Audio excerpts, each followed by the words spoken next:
আসসালামু আলাইকুম।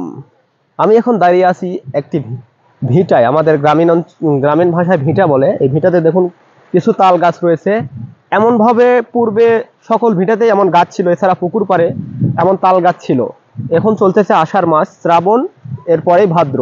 এই ভাদ্র মাসে গাছে গাছে যে তাল রয়েছে, সুন্দর সুন্দর কালো কালো তাল, এই তালগুলো পাকা শুরু করবে, তাল ঝরবে, তখন ছোট ছোট বাচ্চারা এসে বসে থাকবে তাল গাছের গোড়ায়। যদিও এখন সেই স্মৃতি মনে পড়ে, আগের মতো আর সেই স্মৃতি নেই। এক সময় ছিল যখন এই পুকুর পাড় কিংবা এমন ভিটায় যে তাল গাছ ছিল, সেই তাল গাছে একটি তাল পাওয়ার আশায় সকল পাড়ার সকল ছেলে মেয়ে এসে বসে থাকতো।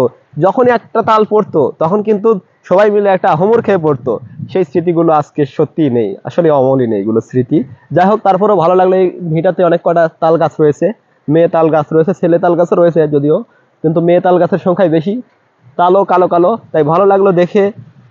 আশা করছি সামনে ভাদ্র মাসে সেই দৃশ্য একটু হলেও দেখতে পাবো এই ভিটেতে এসে, যে তাল পড়ছে, সব ছেলে মেয়ে হুমুর খেয়ে সেই তালটা ধরার চেষ্টা করছে। তো ভিডিওটা আপনাদের কেমন লাগলো অবশ্যই জানাবেন। সবাই ভালো থাকবেন। আল্লাহ হাফেজ।